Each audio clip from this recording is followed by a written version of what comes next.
You are listening to the Horse Radio Network, part of the Equine Network family. What a beautiful day for horses in the morning. You are listening to the number one horse podcast in the world. Here is your entertaining look at the horse world and the people in it.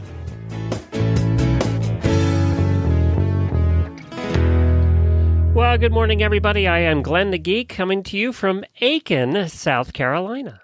I'm Jamie Jennings, and I'm currently in Norman, Oklahoma. You're listening to Horses in the Morning on the Horse Radio Network for Wednesday, February 6th. Wait, it's not February 6th, Glenn. It's March 6th. You've got the wrong date written down. Again, I just read what you write. We can blame Ashley now because she writes these up for us. Episode 3380. Okay, I'm done.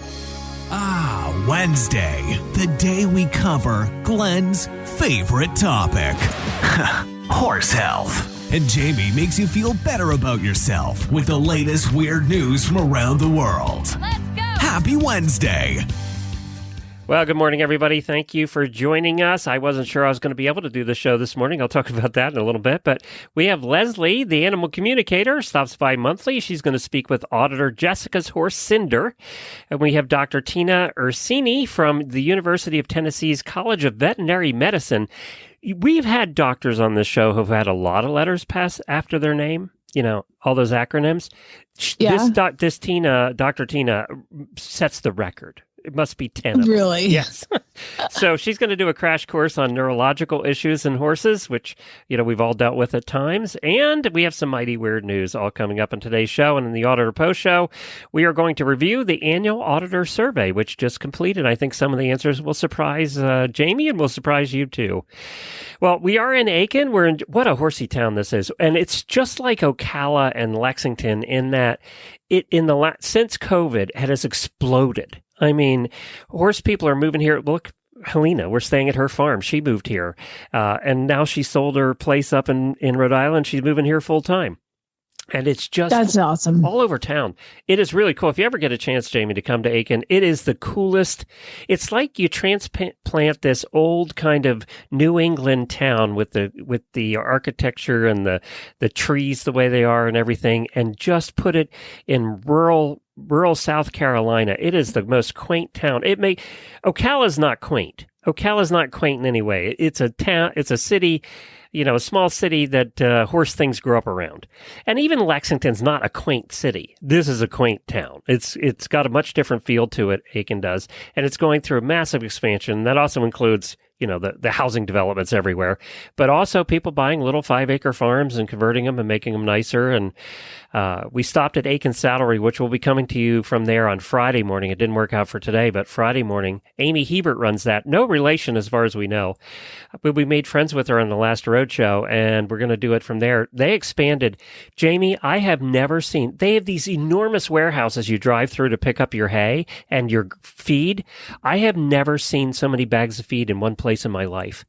There must be 2,000 bags of feed in there. It is the biggest warehouse complex I've seen for a saddlery. And the interesting thing, their store is enormous too, English and Western and all kinds of stuff. You'd be in heaven. But my gosh, yeah.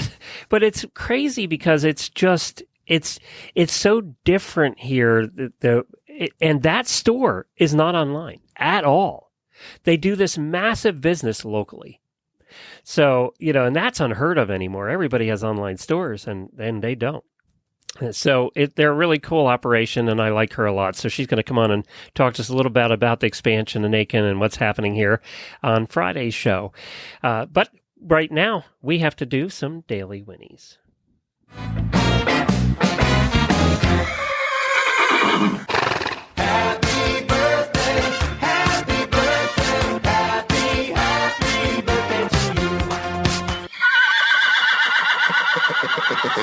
And happy birthday to one of our hosts. We have no auditor birthdays today, shockingly, but one of our hosts, Alicia Harlov, it's her birthday. She's the host of Humble Hoof, which is always in the top 5 shows for the Horse Radio Network. So congratulations to her for having such a terrific show. And Happy birthday to you, Alicia.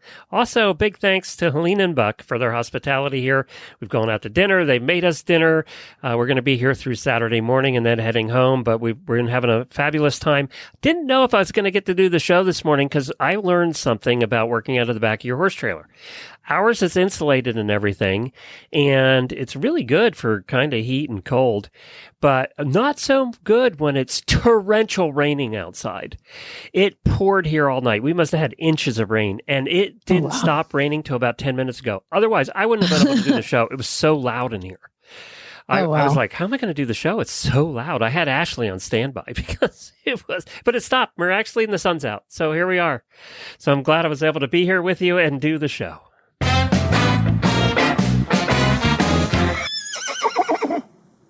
I kind of have two daily Whinnies. First of all, I just wanted to send a heartfelt thank you. I got a really sweet message from Sandy Rosvanes, and it was just really touching. She just sent me a lovely message about stuff, and I just wanted to let her know that I read it, and I just wanted to thank her. The other daily Whinnie is, we had the group on, was it a week or two ago, of talking about foreign exchange students. Oh, yeah. What's the scoop? An update? I have my student. Is it the German girl? It is. Yay. Anna, she's from Germany. She's going to be 15 and a half by the time she gets here. And she and I have been WhatsApping. And I'm super. She is like so excited. She can't believe that she's coming somewhere. There's a Monty Roberts trainer. She's like, I'm going to learn so much. And I'm like, yeah, you are. You're going to work so hard. It's going to be great. Yeah. Wait till you see how many stalls you're going to clean. So I'm really excited. So yes, Anna is my exchange student and I'm very excited. She'll be here in August and then stays for the whole school year. So she'll be here for about 9 months. That is one lucky girl right there. Oh my gosh. I'm so excited. I wouldn't have done this had you not reached out, Glenn. So thank you very much for that. Well, and thank me after. See how it goes. Well, the thing is, like, I can't keep her, so it's no stress. I can't keep her forever. So there's You're an not end fostering. date. No, there's no pressure of keeping her. So it's not allowed. So it's just will be what it is. This is the perfect situation for you, actually. The more I think about it now. Yeah, it is. You failed fostering many different times, so. Exactly. Yeah. And this one they won't let me keep. So it's actually like that was probably what there's an end date that has to happen. So I think that's why Chad was like, all right, we can do it. Yeah, I think their visas only last till the end of the school year too, is how it works. And then they have to go back. So yeah. So the government is going to take my baby. Yes, exactly. Well, congratulations. That's exciting.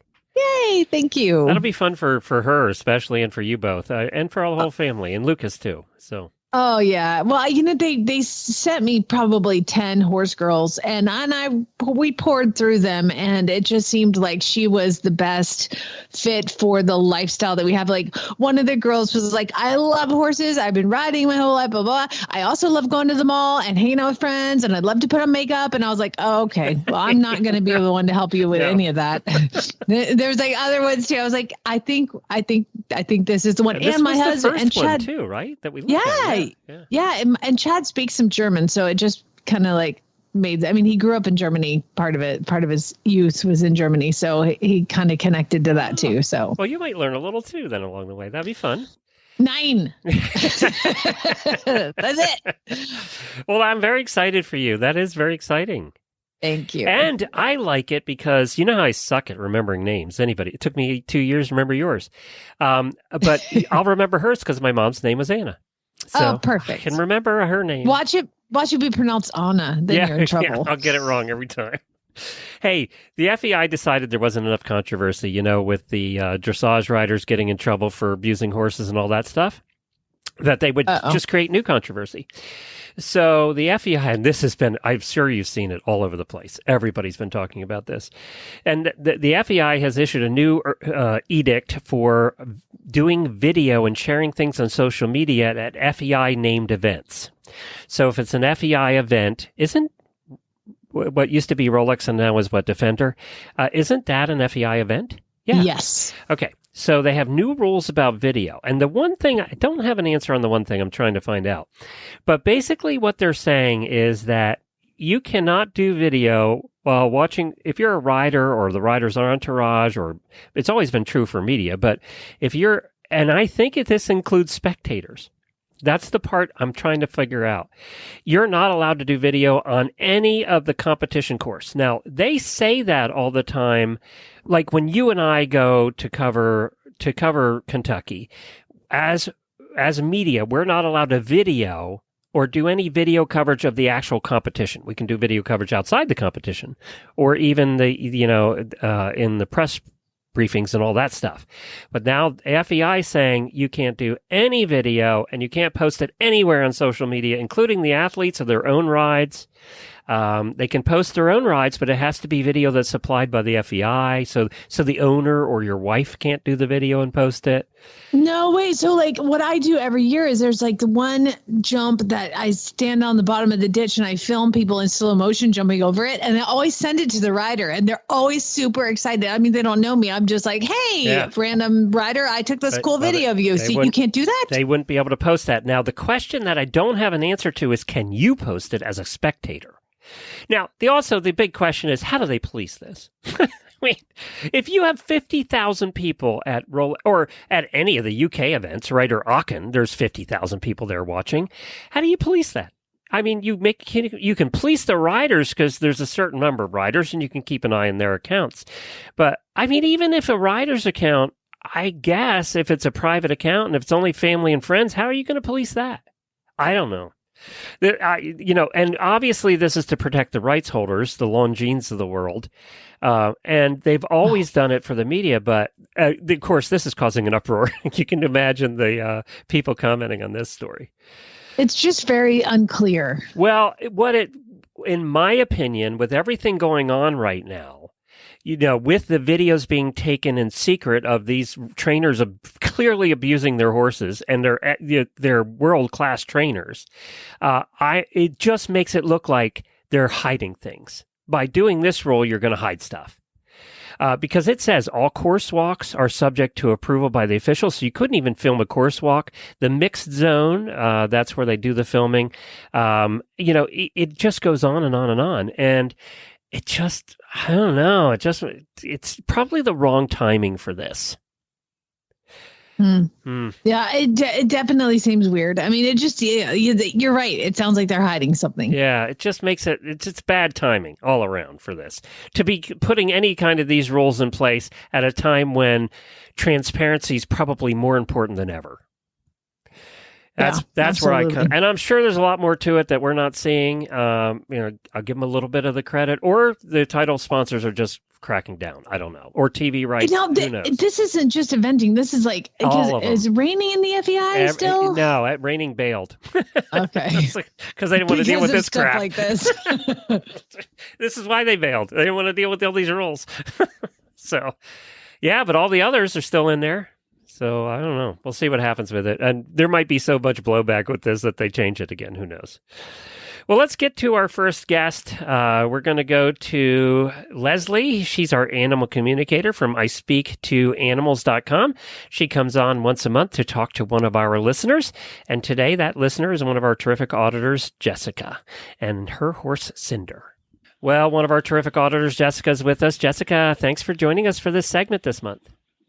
Absolutely. Good morning. How's everybody doing? Good. Where are you at in the country? I am in Wenatchee Valley, Central Washington State. Oh, wow. Okay. The great Northwest. I was like, you're going to have to be more specific. I don't know where Wenatchee Valley is. Well, is it beautiful there? Like it sounds? Yes. It's not rainy here, though. Everybody thinks it's Seattle, and we're quite dry here. It's almost desert. Well, we had about 4 inches last night here in South Carolina, so apparently you shipped it over. So, you're going to do what horse now today? I'm asking about Cinder, my grade quarter horse mare. Okay, good. And then we have Leslie, who is our animal communicator. She stops by every month. Leslie, how are you? Good. How are you doing? Good. Are you traveling or at home? I'm actually in Michigan, And I'm looking forward to seeing you at the equine affair next month. Yeah. That's coming Ooh. up quicker than I thought. Yeah. That's coming up next month. Well, we will be at Equine Affair. We're going to have our own booth this year for Horse Radio Network. So that's fun. So if you guys go on Equine Affair, say hi to Leslie and me. Come by and say hi to both of us. So Leslie, I'll let you take it away. Great. How old is Cinder? She is 6 this year. Okay. How long have you had her? So I got her about 3 years ago now. Okay. Great. Well, she says that she is not a stereotypical mare. She said she thinks she's a little more cooperative than most mares. I don't know what that means. I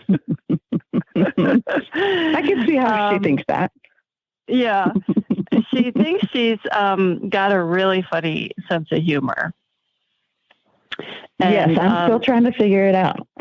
Yeah. And she says that she tends to be, kind of more on the lighthearted, goofy side, rather than taking things too seriously. I agree with that. But she's got a lot of confidence. Oh, yes. Which is good. So do you have something you wanted to ask her or tell her? I'm going to cry. Oh, I didn't mean to have this kind of emotion. So she's had a couple injuries while I've had her. And right now she's totally fine, very healthy, I think, and she seems very happy, which I hope is the case. But it's caused some problems for us, and I just want to know how she is after those. Yeah. So the good news is she is very happy. She's very kind of easy going, kind of roll with the punches kind of girl. Oh, great. And and she says that she felt like she's bounced back pretty well from all of her challenges, she calls them. She's had a few. And so she says that, although it wasn't fun at the time, that, she actually feels like, things have gone actually pretty well, and she's bounced back. She's really looking forward to spring. And she said, are you doing some new training or resuming some training or something in the spring? Yeah, actually, because nothing else was really working for us. I've never done positive reinforcement, but we started it last fall. And we've kind of put it on pause because we've run out of time to do it very well. But it seems like she's been enjoying that, and that's been helping with. So one of the things is she's had some, because of some of the things that have happened to her, she's gotten some fear about saddling and then being in the hallway where I tack her up. And so that's been a problem because it's a pretty big barn it's pretty busy. And when she gets scared, it's not safe. So I've been working on just different things so that she doesn't get scared. And a little context for you. So I haven't ridden her other than bareback in so long. I'd like to continue with the saddling and the riding, but it's just in progress, I guess, because we have had to put it on hold.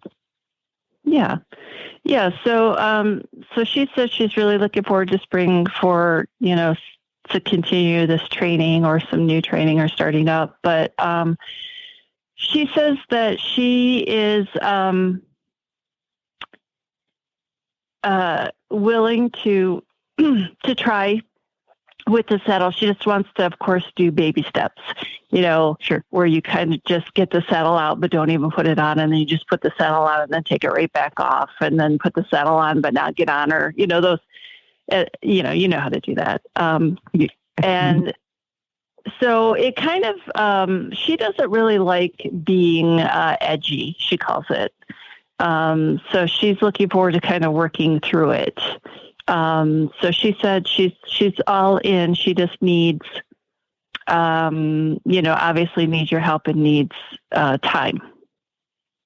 So Sure, I can do that. Yeah. Well, you'll have to, let us know how that goes. Oh, I hope it goes well.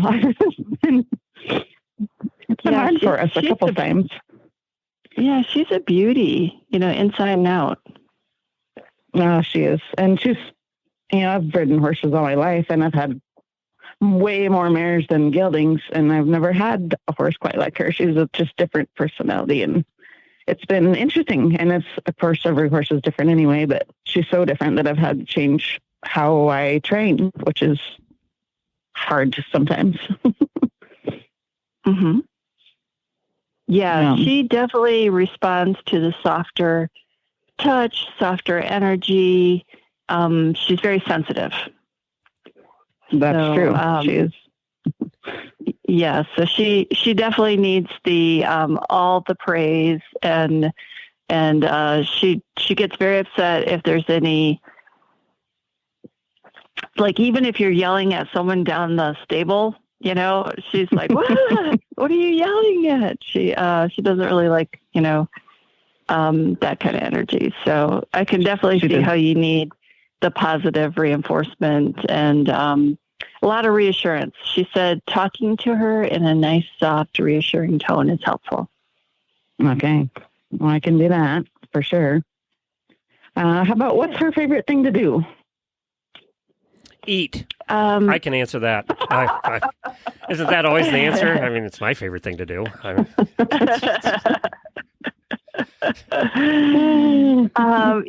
It's funny because she says that she likes it when you go out and just walk around with her, and she just kind of follows you around. We did that yesterday. She liked it. Oh, good. So we need her. What I take out of that is she'd rather be a puppy dog, and you need to bring her in the house. That's what I take out of that. Mm-hmm. Yeah. I'm thinking. That's perfect. Are you married? I have a horse husband, but we're not married. Okay. All right. Well, yeah, I'm sure he'd be thrilled with this whole idea I just came up with. Yeah, he always points out when I bring hay and dirt into the barn. So I'm sure a horse will be totally fine. The horse will be good. I mean, no problem at all. Tell him I said it was okay. All right. I will do that. Thanks, Glenn. So good. And I guess I have one more question. She came from a very different type of environment where there was no barns, no stables, not a lot of horses around. And I where she is now, I kind of compare it to New York City, like bringing the horse to the city. And she took a long time to settle in. I think she's doing better now, but I just don't want her to be miserable there. And I don't have a pasture to take her to, but if it would make things better for her, I could probably arrange that. So that might be something I'd be curious what she thinks. Yeah, again, she is very sensitive. So all of that energy is kind of like nails on a chalkboard for her. But she said she is getting more used to it. She says that you usually try to come when it's not as busy, and that's helpful. She says, you do your best to kind of find the quieter time. So she said that helps, but she said, it might just be better for her to get used to it because that's probably more of the usual. Okay. All right. Well, but she is really grateful that you try to, work around it the best you can. Like I said, by going, at the non-busier times of the day when you can. Sure. Well, I go up every day. It's a self-care facility, so I don't know if it was intentional that I do it during the quieter times, but if she's enjoying that part of it, then I guess I'm doing all right. There you go. Good job. Sounds to me like Cinder's giving you an A+. You've gotten a stamp of approval from your pony. That's what it sounds to me like. Thank goodness, because sometimes you just have to wonder about yourself sometimes. Hey, Scooter This is didn't give me an A+, so I think you're winning here. I think I'd take it. Well, I can check back in with Scooter to get an update when I see you at the Okay. Equine Affair. All right. Yeah, we'll see if he's doing any better. Thank you, Jessica, for joining us. We really do appreciate it. And Leslie, tell us, if somebody wants a reading, what do they do? Yeah, they go to my website at ispeaktoanimals.com, and there's a place there where you can go and book your own appointment. Also, you can find me on Facebook there. You can find my podcast there. It all starts from there. All right, great. And we have an idea for next month for the horse we can do next month, don't we, Jamie? Oh, I don't know if I want to know. Oh, I have a question real quick before we tell you that horse. When you're talking, Leslie, to Cinder, is like Scooter like banging on the door like, hey, or is it like a direct line? Are people trying to interrupt? Is it a party line or a direct call? Yeah, exactly. Conference call? Yeah, exactly. Yeah, that's a great question. So, usually I'm pretty good about keeping everyone else out and, kind of blocking the other lines, so to speak. But sometimes when it's a really big personality animal, they think, I don't care about your rule, Leslie. I have something to say. I want to say it. Now, usually it would be more related to another one of Jessica's animals and not necessarily, Glenn's. But it's always possible. With Scooter, I think anything's possible. But I think I'm pretty good about sort of ignoring them. Like you don't want to give them that positive, sure, you can talk to me anytime kind of. Oh, yeah. Once you do that, you're done with Scooter. I'm really good at ignoring Glenn, so it totally makes sense. We're in this together.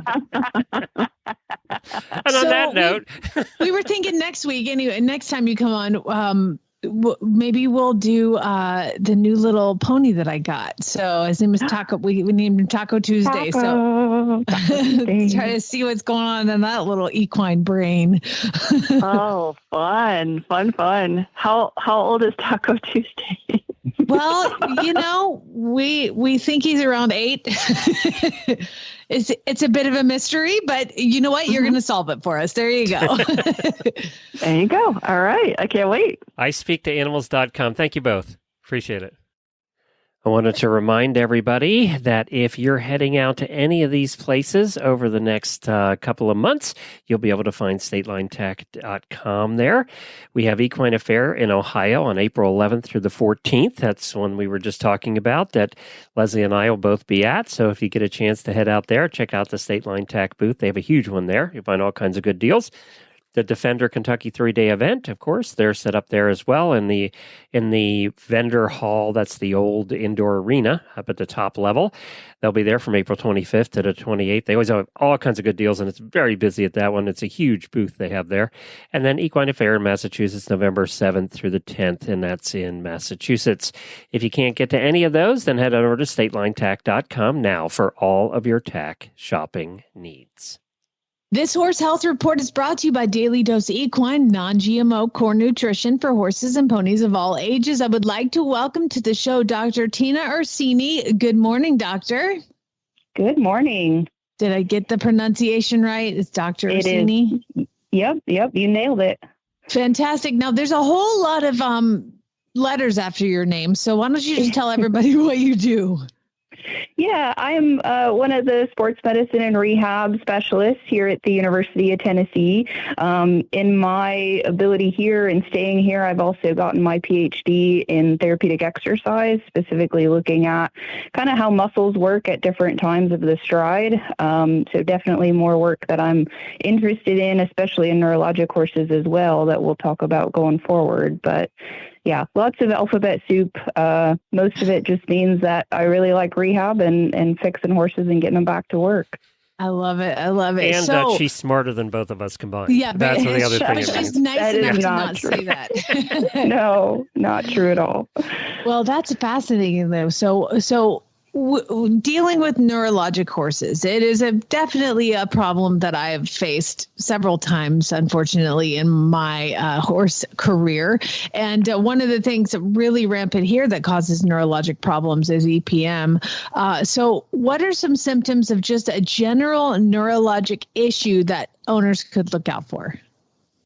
Yeah, for sure. We have a few things that we look at as far as the neurologic exam and kind of assessing horses, but specific things that you can look out for at home are kind of that posture or resting position. So horses should naturally want to keep kind of all four legs underneath them at one time and a reasonably square posture, not to say that they have to be halter horse square 24/7, but they really shouldn't want to stand, kind of with their legs crossed or with one leg kind of hanging out to the side. So maybe they don't have the best, posture there.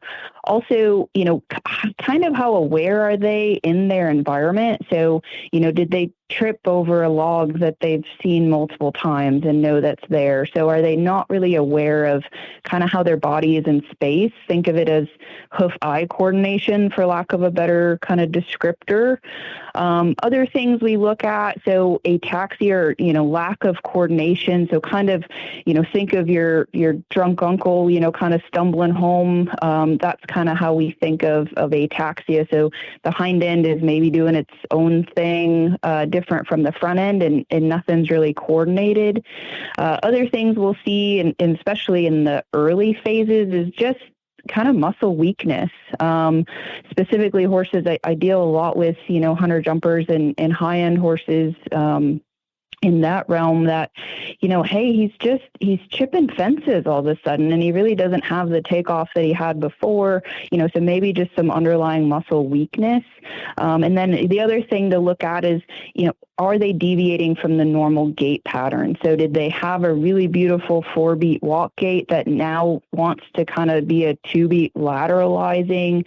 How fluid and how consistent are, the walk, trot, canter gaits?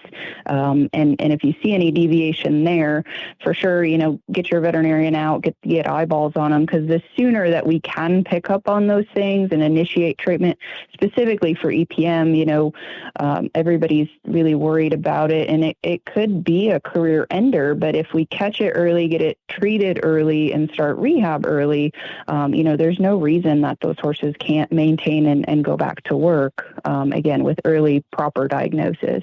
It's interesting you talk about the coordination. One of the things that I look for at my place, I take a lot of horses off the track and restart them, is in my barn, my stalls have this wooden 2x4 at the bottom. And I've had horses walk in and out of the stalls, no problem. And then there's that just trip in and out of the stalls over this 4-inch piece of wood constantly. And that's one of the things that I definitely look at is why are you not picking your feet up over that? And you've been in and out of the stall 47 times. So yeah, and that could be anything too. Do they have an arthritic condition that's preventing them from flexing their legs? Or is it a neurologic thing where they really don't know where their feet are in relation to the board?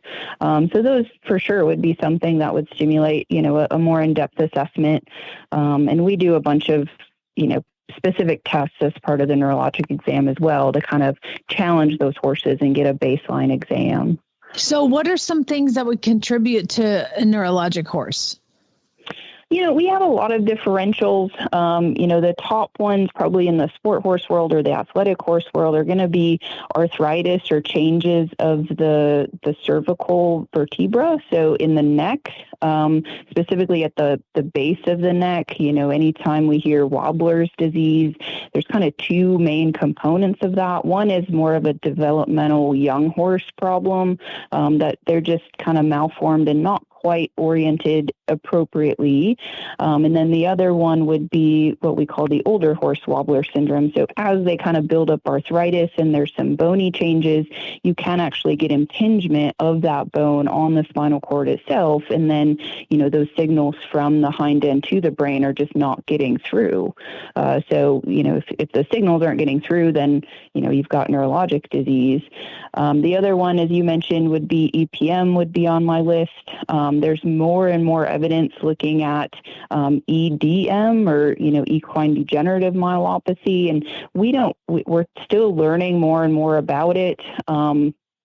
Seems to be in the kind of warm blood realm more than anything, some thoroughbreds as well. But, for sure, we're trying to learn more about it. And to be fair, unfortunately, we don't have a lot of treatment for a lot of these things. I do think, and that's where, I think rehab and therapeutic exercise is really important at trying to limit progression. And, if we don't have a cure and we've got signals from the neurologic system that aren't getting through, we can train other tracts of the spinal cord to take over some of those functions.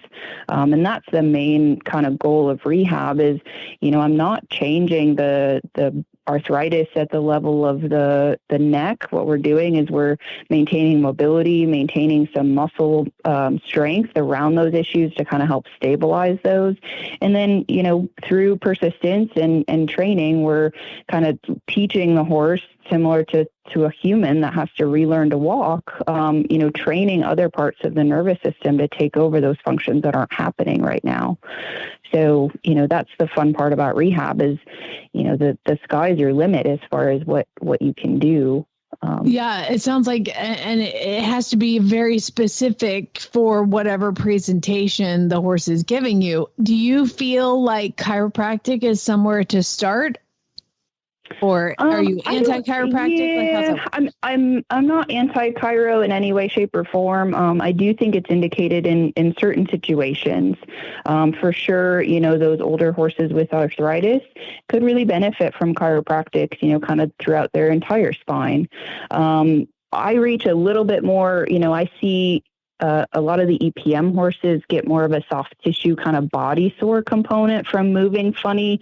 I think those horses respond a little bit better to acupuncture than chiropractic. Okay. I'll be the first to say I'm not certified in either one of those. I kind of just script and prescribe them out as I kind of see and leave it up to that practitioner to kind of do what they feel is more relevant for that horse that day. But the ones that just seem more kind of muscle sore, soft tissue pain, I think acupuncture I reach for. The ones that are, stiff, chronic, arthritic horses, for sure, we'll do some chiropractics on them.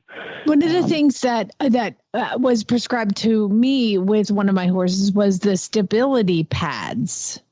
Mm-hmm. Do you use those ever?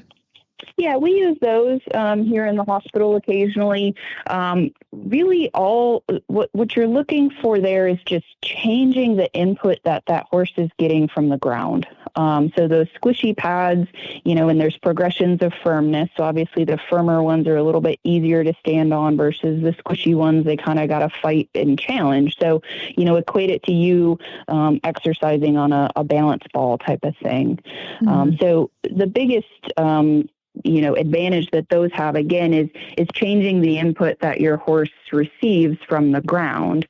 Now, you could do that in other ways, too, to challenge that horse as, hey, this is a horse that pretty much always works in the arena, and he gets turned out sometimes, but hey, let's walk across the gravel driveway. Let's take him down the concrete aisle. Let's, go in the water or the gravel, or, if he isn't a horse that goes in pasture or rides in pasture, go ride him, exercise him out in the grass. And all of those are going to change the input that horse receives, from the ground through his frogs, through his feet, and into his neurologic system and sensory system. So, you can go out and buy a bunch of fancy stuff, but there's a lot that people can do, just having stuff around.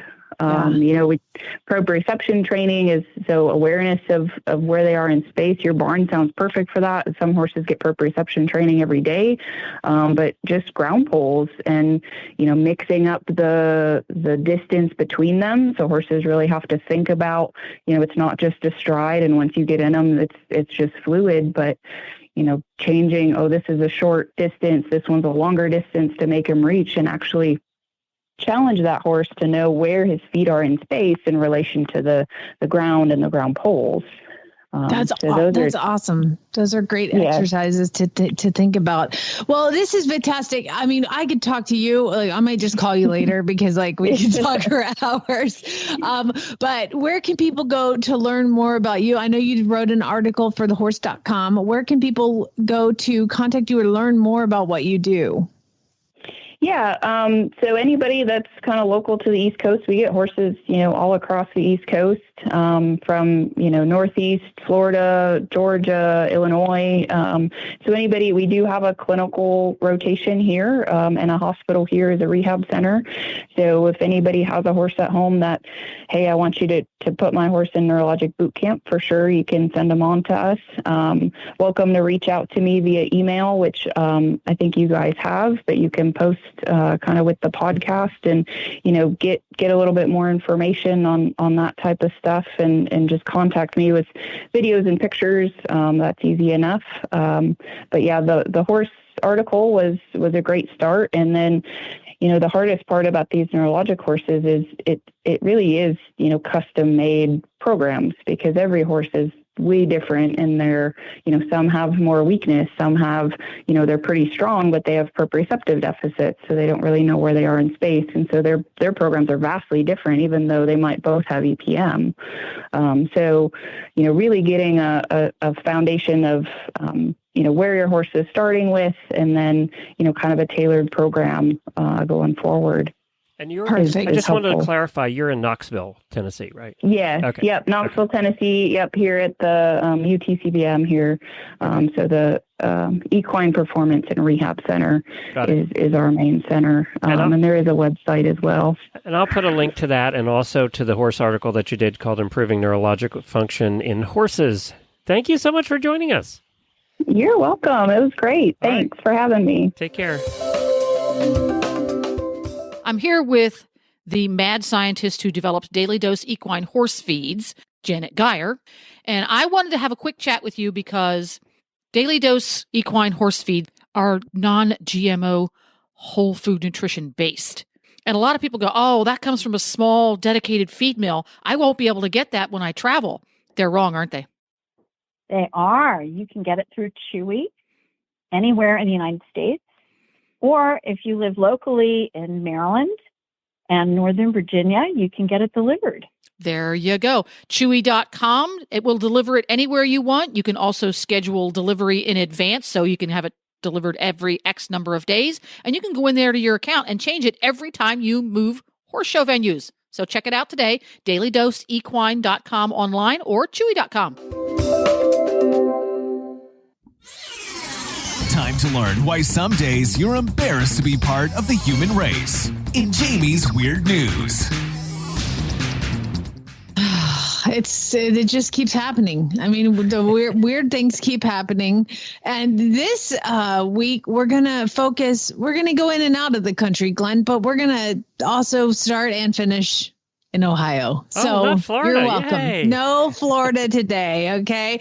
Well, I would like to thank these people for submitting the weird news. If you are looking through the news wherever you get it and you're like, that is so weird, email it to me, Jamie@horseradionetwork.com with weird news in the subject line.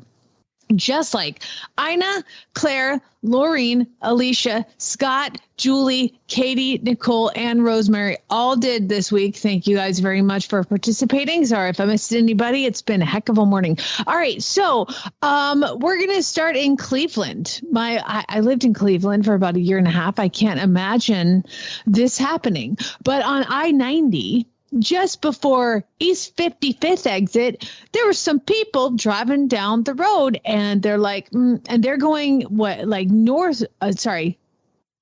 They were going west, but there's a bunch of horses going east on the freeway, which is a problem.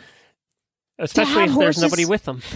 Loose on the freeway in Cleveland. Now you would think, how did they get there? Where did they come from in Cleveland? Not carriage horses. No, nothing. And you know what? Typically, people would get in pretty big trouble for letting their horses run around in Cleveland, unless they're the police horses that escaped from the local stables of the policemen.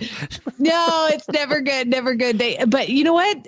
Oddly enough, there's really zero post information about it. It just says horses were corralled and are safely back in the stables.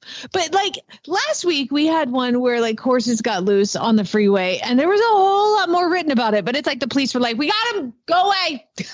No press, no cameras. I just thought it was funny that even things can go wrong with the police officers, and it didn't seem like they got in trouble. I wonder if somebody did. They're like, I'm sure somebody did. The poor groom. The poor guy.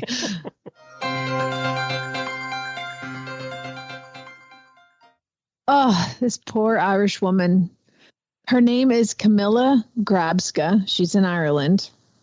And she was in a car accident in 2017, and it left her with, quote, debilitating pain. She has been repeatedly bedridden. She had constant pain in her back, neck, and thoracic spine, was unable to lift groceries, do chores, or play with her children after this terrible rear end crash that she was in. She had to quit her job, Glenn. She had to go on disability, and she was asking her insurance, like her insurance claim was more than $800,000. She was suing for past and future lost wages. This poor woman, how did this happen? Oh, I feel so bad for her. Unfortunately, Glenn, unfortunately for her, the case was just dismissed. Why? Why was the case dismissed? Why was the case dismissed? You ask. It's because she was caught. She was in over Christmas. This is so Ireland. She was in a Christmas tree throwing contest where she won. She won a Christmas tree throwing contest. Well, and her pain, that must have been something. Oh, poor thing. She said it was, this is what the judge said. It is a very large natural Christmas tree, and it is being thrown by her in a very agile movement.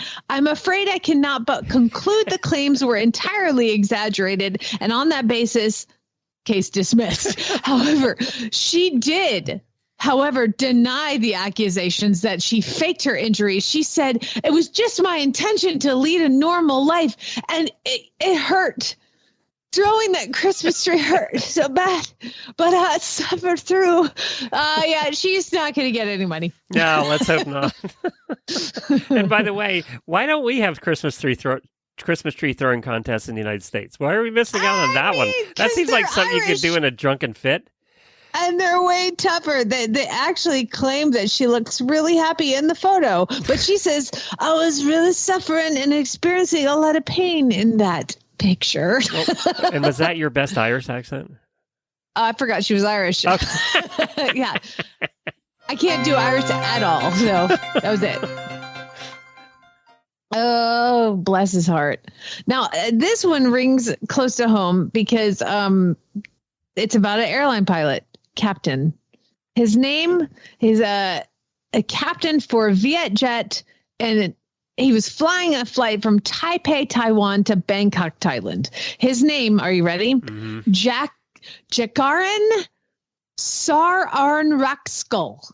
I'm sure that was it. I mean, it sounded like I'm from there. Okay. Well, the cabin crew informed Saron Rack School that a passenger was in the airplane's restroom causing a bit of a ruckus. So he left his co-pilot in charge of the aircraft and he hurried to the restroom. And upon reaching the restroom, he found this woman in active labor. Oh, yeah. She went to the bathroom on an airplane to have a baby. On the floor of an airplane or anywhere in the bathroom? Anywhere in the airplane would be disgusting. But I mean, bathroom? When the baby wants to go, I flew, the last time I flew was 5 months. I was 5 months pregnant and I flew and I was like, oh my God, this is terrible. Like, it is seriously uncomfortable and the babies get very angry when you're changing. So I don't know how far along this woman was, but I told Chad after 5 months, I was like, I'm not doing it again. I'm not going anywhere because it was just really, really uncomfortable. So, unfortunately, the baby was coming. And I guess maybe they said, is there a doctor on board? And nobody volunteered. So this airline captain delivered a baby in the restroom of his full plane while the co-pilot was flying. He says, despite his extensive career in aviation, this was the first baby he'd ever delivered. Mother and baby are in good health. And he was expressing his pride and joy at being able to assist in bringing a new life into the world, and about the unique birth story this baby boy is going to have to share for the rest of his life. Okay. Would Chad be able to do it? I went to him and I was like, what would you do? And he's like, I would see if there was a doctor on board. And then I was like, so stereotypical. Is there a doctor on the plane? And I'm like, you're just going to see another lady's vagina like that? Like, that's not okay. And I didn't say that. But he was, he saw one delivered. So I guess he would have to if there was no doctor or nurse. I mean, he's in charge of the plane. What would you do? I mean, you got to do it. Yeah, you're in charge of the plane. You have to bring all those souls on board that got there. You have to bring them all home, even if there's an additional one that appears. Do they charge them for that one when they get back? Do you get a bonus for baby delivery? Yeah. It's not like a thing. They said he didn't have any medical training, but quick thinking and calm demeanor in a crisis situation played a crucial role. And that is what they are trained to do, to quick think in crisis situations. That is all they trained for. So, this probably was the easiest thing he'd done on the whole plane. That's true. That is true. Yeah. And, Chad was a fighter pilot. He knows how to think quick. That's not a problem. Yeah, he's good at that stuff. Me, on the other hand, I'm out. Somebody else can do it. Passed out. They'd be like, somebody move this body. Yeah.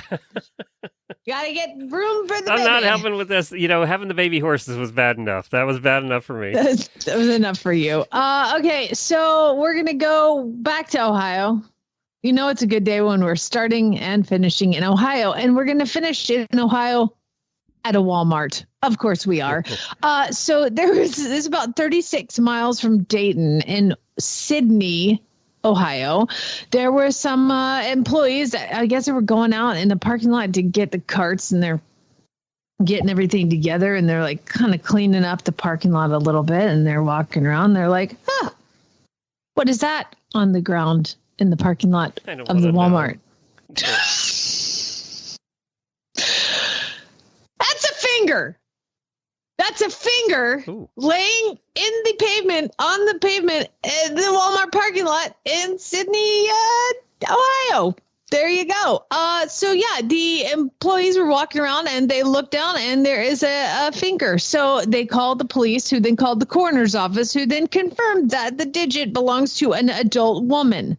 They are attempting to do DNA matches to figure out who owns the finger. They have yet to find a match. Police are saying that they don't think the finger's amputation was caused by criminal activity. What? Did somebody just How would you know? Just popped off. This person's going to know their finger's missing. It's not like it's a mystery to this person. Let's hope this woman somewhere who's missing a finger is okay. But I don't know. Do you call the hospitals and be like, did anybody come reporting that they need their finger hole stitched up? What? Well, let's hope that this person is still alive to know their finger's missing. I know. So here's the thing. My favorite part of this was the Walmart shoppers who were interviewed afterward, because it says, while finding amputated body parts is not an everyday occurrence at Walmart, other mishaps are. And then they list all these other mishaps, which we don't even have time to get into right now because Walmart is a crazy place. But people said, shopper Nate Robinson said to the local reporters, "Is my first reaction is, how do you leave without your finger? How they know? How do you not know your finger's missing? There should be a body connected to that, right?" Somebody else said, "That's the strangest thing I've ever heard." And then some shoppers were trying to imagine what it was like to find the finger. I'd freak out and probably turn around and go home, and I'd never come to this Walmart again. I think they would, actually. Oh, yeah, you would. You just avoid the place you found the finger. It's fine. Or you're going to watch where you step from now on. One comment under the article was, attention Walmart shoppers. Attention Walmart shoppers, please check your hands. If you're missing something, please report to the lost and found at the customer service desk. Show us your hands and we'll give you something you need. It's on ice. It's on ice. That's it. I'm done. It's gross. That is gross. All right, everybody. Thank you so much for joining us. Mary and Jennifer, Mary Kitzmiller and Jennifer will be here tomorrow on the show. And then Jamie and I'll be back with really bad ads. Send your ads in to jennifer@horseradionetwork.com on Friday. We'll do some really bad ads, even though I'm coming to you from Aiken Saddlery. So we never miss really bad ads. We have prizes this month, of course. So you want to get your ads in today. Jennifer@horseradionetwork.com. Go out and collect your new horses in for training. God, I thought you were going to say go out and collect a finger. I was like, whoa. Well, let's hope that's not the case. Or things went really bad delivering the horses. I know, right? All right. Everybody spay neuter guild.